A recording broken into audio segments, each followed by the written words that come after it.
Alex Rose's life turns upside down when her mother Elizabeth reveals that her cancer has returned, and this time it has spread. Elizabeth is worried that Alex is living a life based on duty, not desire. She fears her daughter is settling down without truly following her dreams. After Elizabeth passes away, the terms of her will leave Alex even more shocked. She learns that she no longer has a job at Rose Cosmetics, the family business. Her sister-in-law is now the company's CEO. The house Alex grew up in will remain off the market for one more year, giving her and her family time to use it. Elizabeth splits the company shares. Alex and her relatives each get 20%, but unlike the others, Alex's full inheritance is tied to something else. She has to complete a series of tasks first. Only then will the full details of her inheritance be revealed. Alone in the house, Alex watches a pre-recorded video from her mother. In it, Elizabeth explains her plan. She wants Alex to rediscover the joy and dreams she once had. At the age of 13, Alex had made a life list of everything she hoped to do one day. Now, Elizabeth wants her to complete that list. With every task Alex finishes, she will receive another video message. Brad Ackerman, a young lawyer and the executor of the will, is responsible for making sure each task is completed honestly before giving her the next step. One of the first challenges is a test to determine if Alex is truly in love. There are 4 parts to this true love test. First, she must be able to open her heart completely to the person. Second, he must be genuinely kind. Third, he should inspire her to become the best version of herself. Fourth, she must be able to see him as the father of her future children.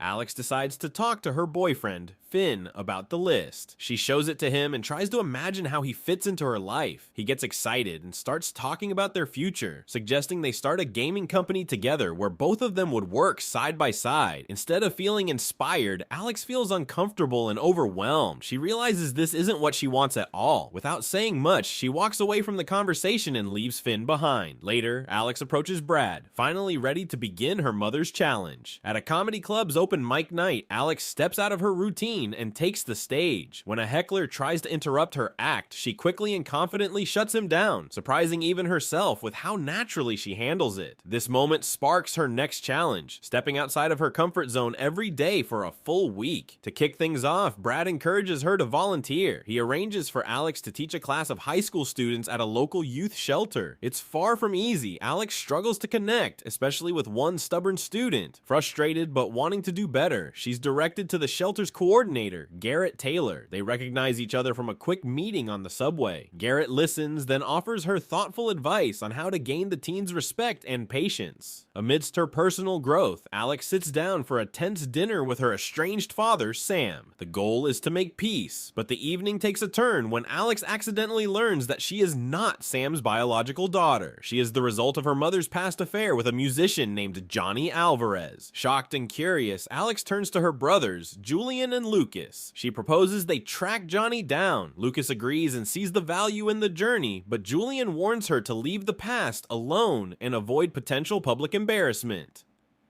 Moving forward on another task from her childhood list, Alex sets out to learn how to play Clair de Lune on the piano. She finds her old piano teacher, who agrees to help her on one condition. Alex must participate in a group recital at the end of the lessons. Though nervous, she accepts.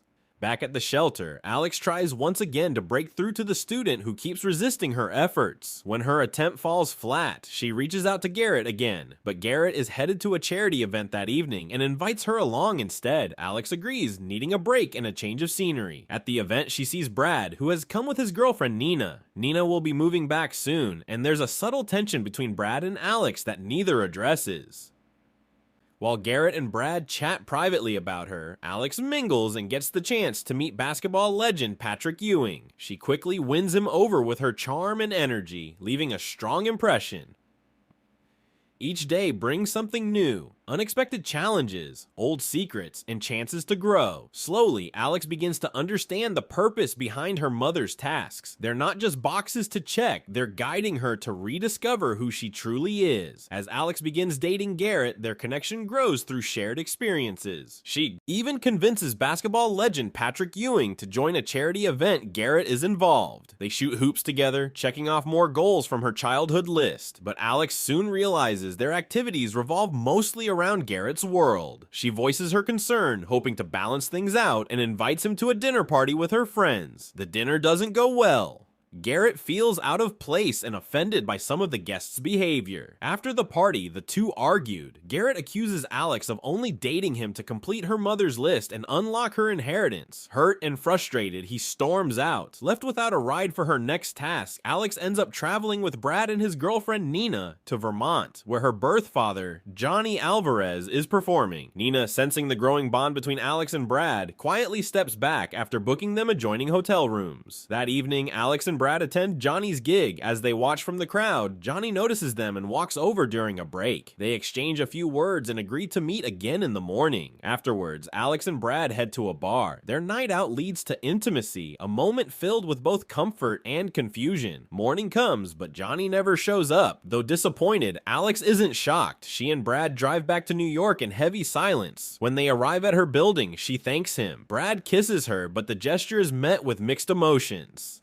Alex, clearly still processing everything, admits she had hoped meeting her biological father would somehow fix the emptiness she felt. Brad tries to comfort her with kind words about who she's becoming, but Alex shuts down. She calls what happened between them a mistake. Then Brad reveals he and Nina broke up because of his feelings for her. This news catches Alex off guard. She's upset he kept that from her until after they slept together. Just as emotions rise, Garrett appears outside her building. Caught between both men and overwhelmed, Alex climbs out of the car in frustration.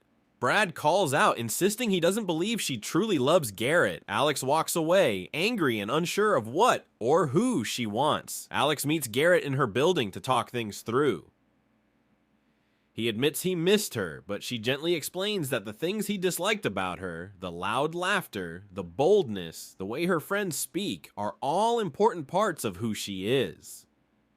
They both understand they want different things. Even though there are no hard feelings, they quietly part ways and move on with their lives. Sometime later, Alex is called to the family house by her brother Lucas. He says it's about the possible sale of the property, so Alex and their other brother Julian both showed up. But when they arrive, Lucas surprises them with an impromptu campout in the backyard under the full moon. At first, both Alex and Julian protest. They're too busy, too tired, too grown up, but eventually they give in and stay for the night. As they sit together under the stars, Alex opens up about her trip to Vermont in search of her birth father, Johnny Alvarez. Her brothers listen quietly and then gently share something surprising. Even though Alex often felt like the outsider growing up, they reveal that they were both jealous of her special bond with their mother, Elizabeth. It's an emotional moment. To bring them closer, Alex shows them some of the video messages their mom left for her. They watch, laugh, and cry together, finally feeling more like a family. Later, Alex visits her estranged father, Sam. This time, they manage to talk openly. They apologize and forgive each other, finally putting old wounds behind them. Their conversation ends on a warm note, and Alex leaves feeling lighter. In December, Alex walks into the law office expecting two things: to see Brad and to be told she failed the lifeless challenge. She didn't complete all the tasks, and she's sure her inheritance will be denied. But instead, something unexpected happens. She is given the deed to the family house, her mother's final gift. In Elizabeth's last video message, she encourages Alex to keep chasing real love. She doesn't care about perfection or finished lists. She wants Alex to live with an open heart. The video ends with a montage of happy memories. Elizabeth and Alex together, smiling, sharing simple moments that mean everything. Realizing what truly matters, Alex finds Brad and apologizes. She explained that during their last conversation, she was overwhelmed by emotions and didn't know how to handle everything. But now, she sees things. She tells him that he meets all four parts of the true love test her mother set. He's kind, he inspires her, she can open her heart around him, and she can picture him as a future father. Brad holds her as they reconnect, this time with honesty and calm.